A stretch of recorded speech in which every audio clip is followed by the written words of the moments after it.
नमस्कार दोस्तों, travel as पे आप सबका स्वागत है। लोकसभा के आम चुनाव के घोषणा के बाद सर्वे एजेंसी और न्यूज चैनल के द्वारा ओपिनियन पोल दिखाना शुरू कर दिया गया है।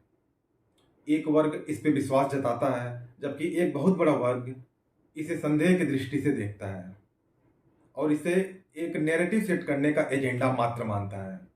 तो आज हम बात करेंगे इसी ओपिनियन पोल के बारे में, इसके करने के तौर तरीके और इसके मेथोलॉजी के बारे में, और कौन कौन से फैक्टर इंपॉर्टेंट होते हैं इस सर्वे को करने के लिए।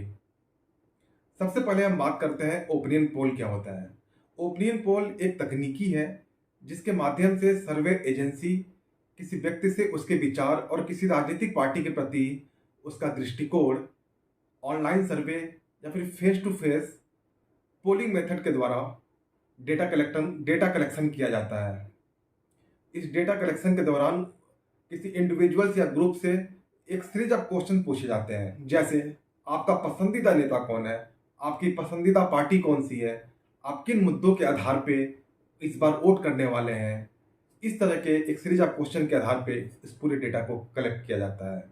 और इस डेटा को कलेक्ट करते समय दो फैक्टर बहुत ही इंपॉर्टेंट रोल प्ले करता है। पहला, सैंपल साइज। जिस सर्वे एजेंसी का सैंपल साइज जितना बड़ा होता है, उस सर्वे का एक्यूरेट होने की संभावना उतना ज्यादा होती है। और दूसरा, इस सैंपल साइज का इक्वल डिस्ट्रीब्यूशन। इसे एक उदाहरण के तौर पर समझते हैं। अगर किसी सर्वे एजेंसी ने पूरे देश भर से 5 लाख का डेटा कलेक्शन किया है, तो फिर इस 5 लाख डेटा को इक्वली पूरे देश भर में डिस्ट्रीब्यूट करना काफी इंपॉर्टेंट है। जैसे उत्तर प्रदेश की जनसंख्या भारत की कुल जनसंख्या के 20% है, तो फिर इस 5 लाख के डेटा कलेक्शन में से 20% यानी लगभग 1 लाख डेटा कलेक्शन उत्तर प्रदेश से करना जरूरी है। और फिर इस 1 लाख के डेटा कलेक्शन को जाति आधार पे, धर्म के आधार पे इक्वली डिस्ट्रीब्यूट करना रहता है। भारत में अधिकतर राजनीतिक दल जाति के आधार पे बने हुए हैं और वे जातियां उन पार्टियों को विशेष समर्थन भी देती हैं। इसलिए इन सभी जातियों का उनके जनसंख्या के अनुपात में उनके मतों को सैंपल साइज में कलेक्ट करना जरूरी होता है। जब इन दोनों फैक्टरों को संतुलित करते हुए सर्वे एजेंसी डेटा को कलेक्ट करती है, तो फिर सर्वे का एक्यूरेट होने की संभावना ज्यादा रहती है। अगर हम 2024 के आम चुनाव की बात करें, तो लगभग 97 करोड़ वोटर इस लोकतंत्र के महापर्व में भाग लेंगे और सर्वे एजेंसियां मात्र 5 लाख के सैंपल साइज के आधार पे इस ओपिनियन पोल को प्रदर्शित करती है। तो इसलिए एक बहुत बड़े वर्ग का मानना है कि 5 लाख के सैंपल साइज के आधार पे 97 करोड़ वोटरों के राजनीतिक दृष्टिकोण को कैसे समझा जा सकता है।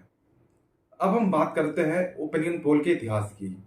अगर भारत में किसी प्रकार के सर्वेक्षण की बात करें, तो सबसे पहले 1957 में एग्जिट पोल का सर्वेक्षण दूसरे लोकसभा के चुनाव में किया गया था। उसके बाद लगातार 1996 तक इस तरह के सर्वेक्षण चलते रहे। 1996 में पहली बार इलेक्शन कमीशन के द्वारा इस पे आपत्ति व्यक्त की गई और इस पे एक रूल फ्रेम किया और इसके लिए कुछ रीजनेबल रिस्ट्रिक्शन के साथ न्यूज चैनलों को प्रदर्शित करने की अनुमति दी गई। आप इस तरह के सर्वेक्षण के बारे में क्या सोचते हैं? आप अपने विचार कमेंट बॉक्स में जरूर बताएं। अगर आपको ये वीडियो अच्छा लगा हो तो वीडियो को लाइक करें, चैनल को सब्सक्राइब करें और वीडियो को शेयर करना ना भूलें। Thank you.